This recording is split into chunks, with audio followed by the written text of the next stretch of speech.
नमस्ते और स्वागत है आपके पसंदीदा समाचार कार्यक्रम में। आज हम आपको ऐसी दो ऐतिहासिक खबरों से रूबरू कराने जा रहे हैं जो सीधे तौर पर करोड़ों कर्मचारियों और पेंशन भोगियों के जीवन पर गहरा असर डालने वाली हैं। ये सिर्फ खबरें नहीं हैं, बल्कि ये उम्मीद, सम्मान और आर्थिक सुरक्षा की एक नई कहानी लिख रही है। पहली खबर निजी क्षेत्र के लाखों कर्मचारियों के लिए है, जिनकी सालों पुरानी मांग आखिरकार पूरी होने जा रही है। दूसरी ओर केंद्र और राज्य सरकारों के करोड़ों कर्मचारियों का एक दशक लंबा इंतजार अब खत्म होने को है। यह सरकार का एक ऐसा बड़ा कदम है जो देश के मेहनती वर्ग के प्रति आभार व्यक्त करता है, जिसने अपनी मेहनत और लगन से देश की प्रगति में महत्वपूर्ण योगदान दिया है। चलिए शुरुआत करते हैं पहली खबर से, जो कर्मचारी पेंशन योजना यानी EPS 95 से जुड़ी है। इस योजना में एक अभूतपूर्व बदलाव होने जा रहा है। जी हां, आपने बिल्कुल सही सुना। जिस पेंशन की राशि को लेकर वर्षों से निराशा का माहौल था, अब वह कई गुना बढ़ने जा रही है। हम बात कर रहे हैं न्यूनतम पेंशन राशि में एक बड़ी छलांग की, जो अब मात्र 1,000 रुपये से बढ़कर 7,500 रुपये होने जा रही है। लेकिन यह एकमात्र लाभ नहीं है। इस बड़ी बढ़ोतरी के साथ कर्मचारियों को 4 और ऐसे शानदार फायदे मिलने वाले हैं जो उनके सेवानिवृत्ति के बाद के जीवन को पूरी तरह से सुरक्षित और आरामदायक बना देंगे। हम आपको बताएंगे कि यह योजना क्या है, इसका लाभ किसे और कैसे मिलेगा, और वे कौन से 4 अतिरिक्त फायदे हैं जो आपकी वित्तीय चिंताओं को हमेशा के लिए दूर कर सकते हैं। यह जानकारी आपके भविष्य को सुरक्षित करने के लिए बहुत महत्वपूर्ण है, इसलिए हमारे साथ अंत तक बने रहें। हमारी दूसरी बड़ी खबर सीधे तौर पर 8वें वेतन आयोग के गठन से संबंधित है। यह वह खबर है जिसका करोड़ों सरकारी कर्मचारियों को बेसब्री से इंतजार था। आखिरकार सरकार ने आधिकारिक तौर पर यह घोषणा कर दी है कि 8वें वेतन आयोग का गठन हो चुका है। यह खबर पूरे देश के लिए एक उत्सव का माहौल लेकर आई है। हम इस रिपोर्ट में आपको बताएंगे कि इस गठन के पीछे की पूरी कहानी क्या है, सरकार ने संसद में क्या कहा, यह प्रक्रिया कहां तक पहुंची है, और सबसे महत्वपूर्ण सवाल यह कि यह नया वेतन आयोग कब से लागू होगा और आपकी सैलरी तथा पेंशन पर इसका कितना बड़ा असर पड़ने वाला है। तो चलिए बिना किसी देरी के आज की सबसे बड़ी खबर के साथ शुरुआत करते हैं। भारत के निजी क्षेत्र में काम करने वाले करोड़ों कर्मचारियों के लिए यह वाकई किसी सपने के सच होने जैसा है। वे कर्मचारी जो अपनी जवानी किसी कंपनी या फैक्ट्री में खपा देते हैं, इस उम्मीद में कि सेवानिवृत्ति के बाद उन्हें एक सम्मानजनक और सुरक्षित जीवन मिलेगा, उनकी उम्मीदें अब हकीकत में बदलने वाली हैं। सरकार ने कर्मचारी भविष्य निधि संगठन यानी EPFO के साथ मिलकर एक ऐसा ऐतिहासिक प्रस्ताव तैयार किया है जो कर्मचारी पेंशन योजना 1950 EPS 25 के पूरे परिदृश्य को बदलने जा रहा है। सबसे पहले आइए मौजूदा स्थिति को समझते हैं। अब तक EPS पेंशन के तहत न्यूनतम पेंशन की राशि सिर्फ 1,000 रुपये प्रतिमाह थी। यह राशि साल 2014 में तय की गई थी, लेकिन हम सभी जानते हैं कि पिछले एक दशक में महंगाई कितनी तेजी से बढ़ी है। आज के समय में जब एक सामान्य परिवार का महीने का खर्च हजारों में होता है, तब 1,000 रुपये की पेंशन राशि सिर्फ एक मजाक बनकर रह गई थी। इस मामूली रकम से बुढ़ापे में दवाइयों का खर्च चलाना तो दूर, 2 वक्त की रोटी का जुगाड़ करना भी मुश्किल था।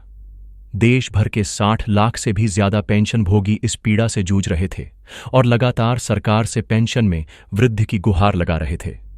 आखिरकार सरकार ने इन करोड़ों पेंशन भोगियों की पुकार सुन ली है।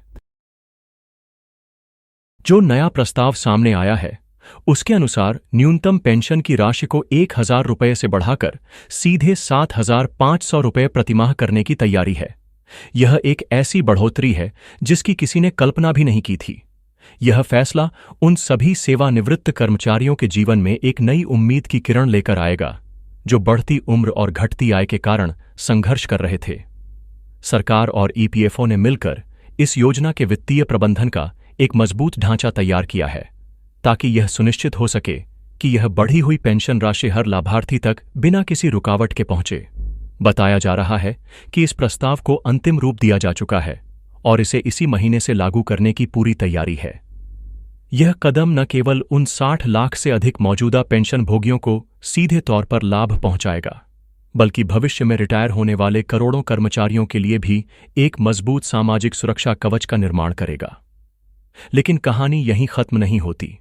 जैसा कि हमने आपको शुरुआत में बताया था, इस 7,500 रुपये की मासिक पेंशन के साथ आपको 4 और बड़े फायदे मिलने वाले हैं, जो इस योजना को और भी ज्यादा आकर्षक और लाभकारी बनाते हैं।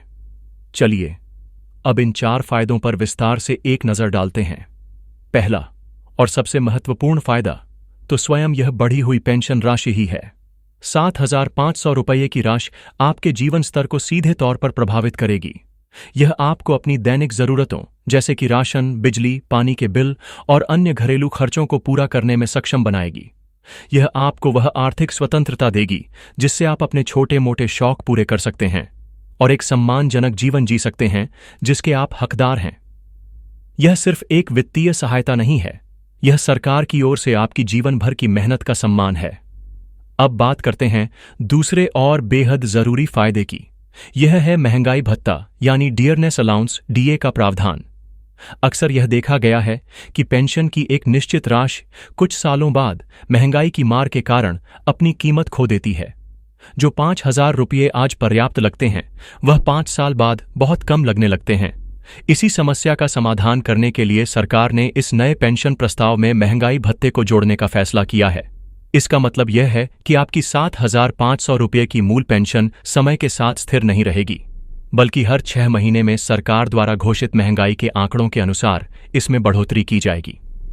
यह सुनिश्चित करेगा कि आपकी पेंशन की क्रय शक्ति यानी परचेसिंग पावर हमेशा बनी रहे और आप पर महंगाई का कोई नकारात्मक प्रभाव न पड़े। यह एक दूरदर्शी कदम है जो आपकी पेंशन को भविष्य के लिए भी सुरक्षित बनाता है। तीसरा बड़ा फायदा जिस पर सरकार गंभीरता से विचार कर रही है, वह है स्वास्थ्य सुरक्षा से जुड़ा हुआ। हम सभी जानते हैं कि सेवानिवृत्ति के बाद स्वास्थ्य पर होने वाला खर्च सबसे बड़ी चिंता का विषय होता है। महंगी दवाइयां, डॉक्टर की फीस और अस्पताल के बिल किसी भी व्यक्ति की बचत को खत्म कर सकते हैं। पेंशनभोगी लंबे समय से यह मांग कर रहे थे कि उन्हें मुफ्त चिकित्सा सुविधा या स्वास्थ्य बीमा का लाभ दिया जाए। सूत्रों के हवाले से खबर है कि सरकार इस मांग को लेकर बहुत सकारात्मक है और भविष्य में इस पेंशन योजना के साथ एक स्वास्थ्य बीमा योजना को भी जोड़ा जा सकता है। अगर ऐसा होता है तो यह पेंशन धारकों के लिए एक बहुत बड़ी राहत होगी। इससे उन्हें अपने इलाज के लिए किसी पर निर्भर नहीं रहना पड़ेगा और वे बिना किसी वित्तीय चिंता के अपना ध्यान रख सकेंगे। और चौथा फायदा है पारदर्शिता और भुगतान की सुगमता। सरकार यह सुनिश्चित कर रही है कि पेंशन की यह बढ़ी हुई राशि सीधे लाभार्थी के बैंक खाते में जमा हो। डायरेक्ट बेनिफिट ट्रांसफर डीबीटी के माध्यम से यह प्रक्रिया पूरी तरह से पारदर्शी और सुरक्षित होगी। इससे किसी भी तरह के भ्रष्टाचार या बिचौलियों की कोई गुंजाइश नहीं रहेगी। आपको अपनी पेंशन के लिए किसी दफ्तर के चक्कर नहीं काटने पड़ेंगे। हर महीने एक निश्चित तारीख को पैसा सीधे आपके खाते में आ जाएगा। सरकार सभी पेंशन धारकों को यह सलाह भी दे रही है कि वे अपनी बैंक खाते की जानकारी और केवाईसी को समय समय पर अपडेट रखें ताकि इस योजना का पूरा लाभ उठाने में कोई परेशानी न हो। तो कुल मिलाकर यह प्रस्ताव सिर्फ पेंशन में वृद्धि का नहीं है, बल्कि यह निजी क्षेत्र के कर्मचारियों के लिए एक संपूर्ण सामाजिक और वित्तीय सुरक्षा पैकेज है। 7,500 रुपये की न्यूनतम पेंशन, साथ में महंगाई भत्ता, भविष्य में स्वास्थ्य बीमा की संभावना और एक पारदर्शी भुगतान प्रणाली, यह सब मिलकर सेवानिवृत्ति के बाद आपके जीवन को वास्तव में सुरक्षित और सम्मानजनक बनाने का वादा करते हैं। यह कदम देश में निजी क्षेत्र के कर्मचारियों की सामाजिक सुरक्षा को मजबूत करने की दिशा में एक मील का पत्थर साबित होगा।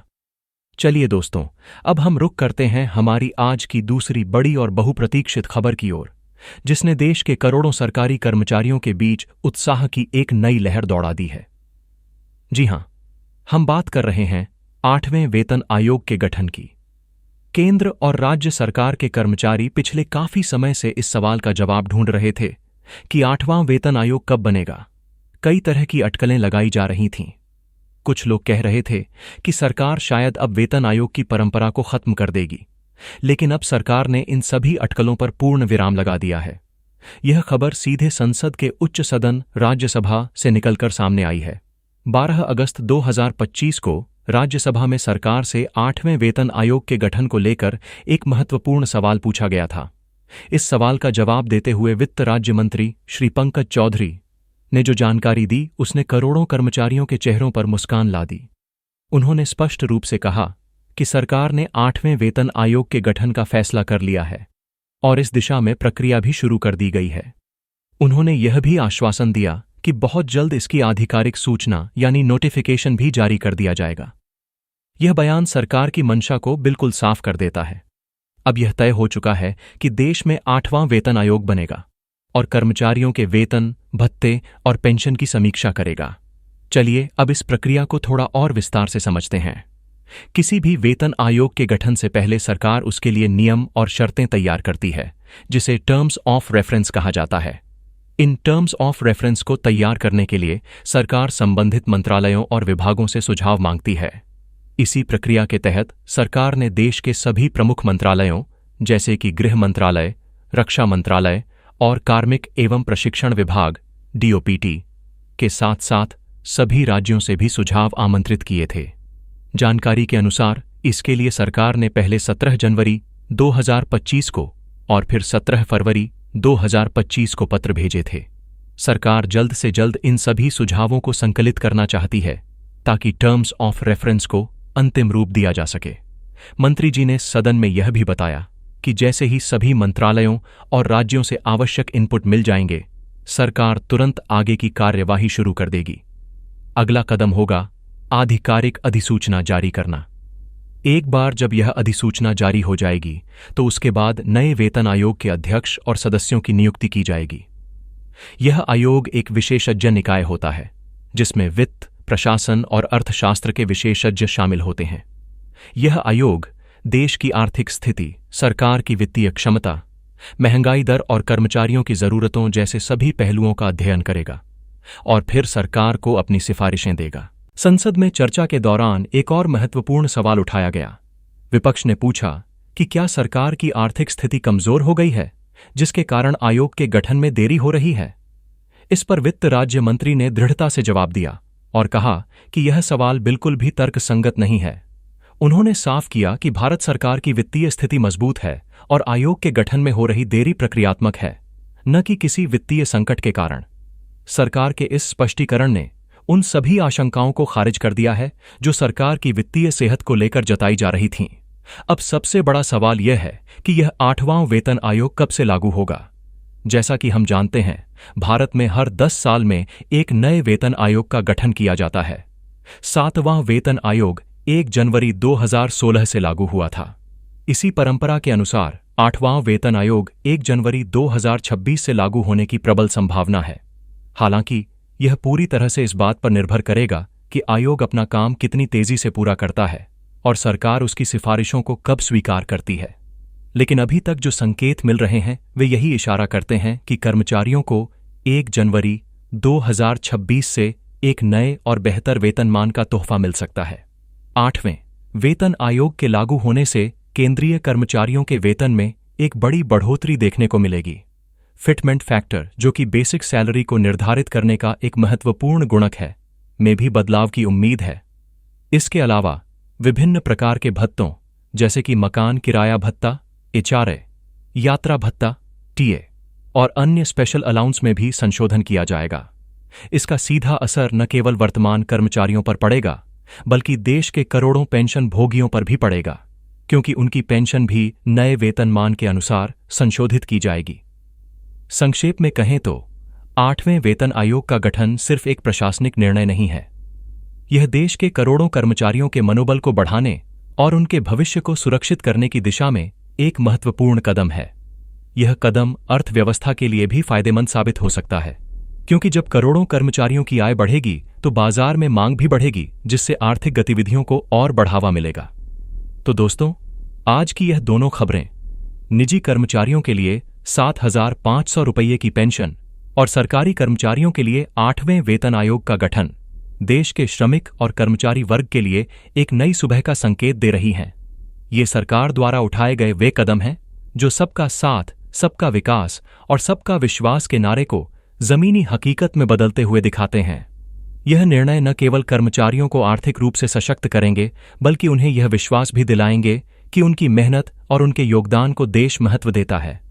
हम उम्मीद करते हैं कि आज की इस विस्तृत रिपोर्ट में दी गई जानकारी आपके लिए उपयोगी साबित होगी। हमारा उद्देश्य आप तक हर खबर को उसकी पूरी गहराई और सच्चाई के साथ पहुंचाना है। यदि आपके मन में इन खबरों से जुड़ा कोई भी सवाल है तो आप नीचे कमेंट सेक्शन में हमसे पूछ सकते हैं।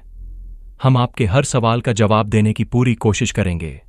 ऐसी ही महत्वपूर्ण और विश्वसनीय जानकारियों के लिए हमारे चैनल को सब्सक्राइब करना, इस वीडियो को लाइक करना और इसे अपने सभी दोस्तों और सहकर्मियों के साथ शेयर करना न भूलें।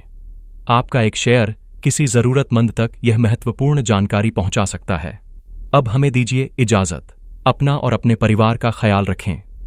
धन्यवाद। जय हिंद।